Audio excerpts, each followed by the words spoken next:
Hi, this is Jenny with Low Carb Life, Guns, Buns, and Abs. I've been promising for a while that I'd do a video, and here goes nothing. My first video, so forgive me if I'm a little nervous.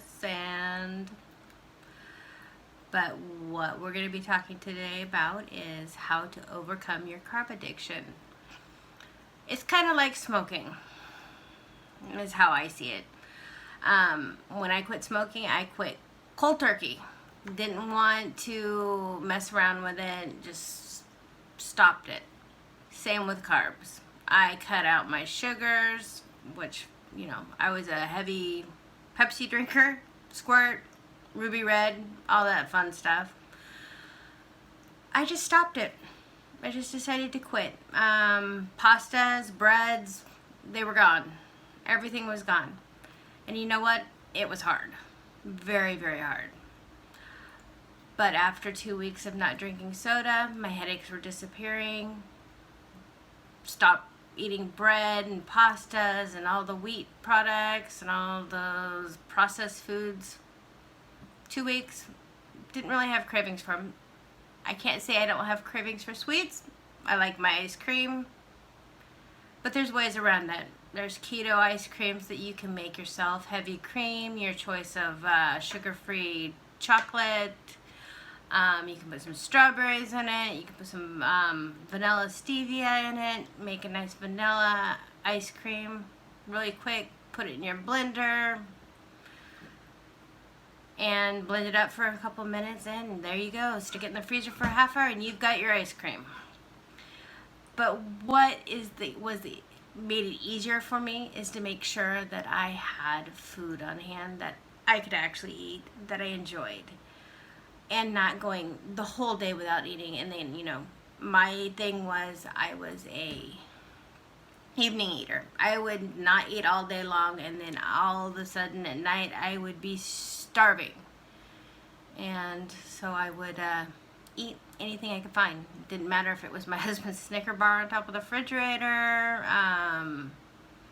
the leftover spaghetti from the night before, which probably could have fed the whole family, and I would eat it, sandwiches, all that stuff. So I just eat throughout the day. I'll eat like in the morning I have my bulletproof coffee, which I love now. I thought I would hate it because, what I had learned when I first started the keto was you put butter in it. I don't put butter in mine. I brew myself a cup of coffee, or I pull my cold brew out of the refrigerator and I put my bulletproof high octane brain boost. I don't know exactly what it's called, but it's the bulletproof MCT oil. And I know it's the high octane oil. That's what it's called. And I love that stuff. But remember, when you start it, if you haven't started it, don't use the whole recommended dose of it. You might have a little bit of stomach issues once you do that. 2, I found if I drink water all day long. I drink a gallon. I have where is it? I have a gallon jug. I think it's in my car, actually. I haven't pulled it out today because I use my Starbucks cup, big, the venti size cup, fill it up with water. I have a Brita filtration system in my refrigerator that I drink all the time. I fill that thing up daily. It holds 2 gallons, but my daughter and I both drink a lot of water.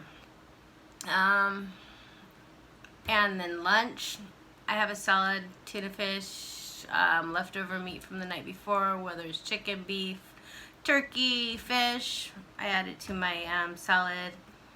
Put a little bit of almond slivers on there. Make sure not too many, because a lot of the nuts do carry carbs. So if you grab 2 or 3 handfuls, you're over your carb limit for the day. Your macros are off, everything. I hate avocados. I hated avocados. Still kind of dislike them, but I am forcing myself to eat them where I can. So what I've been doing is I've been making my own blue cheese dressing, and I take a half of avocado and blend it in that, and it's kind of like a guacamole blue cheese dressing. It's actually pretty good because the blue cheese kills the taste of the avocado. I don't think it's so much the taste of the avocado I don't like. I think it's more the texture of the avocado, so I don't have that in my dressing, so I am dealing with it. I love it though. Now avocados plain I still have a hard time with. I'm a big texture person, and avocados just don't do it for me that way. But I'm learning, I'm forcing. And then for dinner, I have my grill outside. I grill almost every single night, especially now that it's nice out. If not, when it was cooler out during the winter time, I have a George Foreman grill inside that I use. I love to grill. I love just the taste of grilling. I'd rather have a wood burning grill or a briquette wood grill, but you know, places you live, they don't allow them anymore. And then I have a salad, and I'm usually good for the night.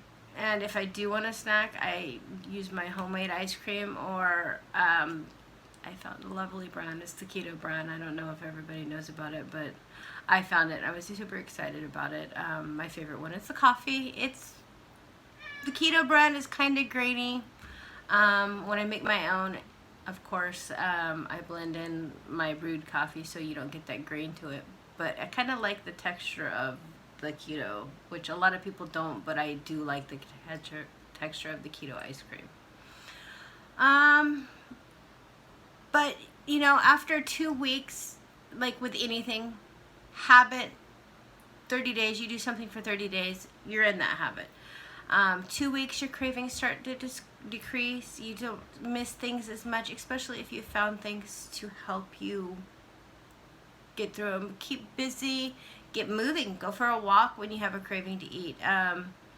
My big thing is if I'm just bored, because that's what a lot of people's eating is, boredom eating, go out and find something to eat. Or don't go out and find something to eat, go find something to do. Whether it, you know, go for a quick walk. When I can't get out of the house, I'll sit there and do jumping jacks just to get over the boredom. Pick up a book. Drink a glass of water.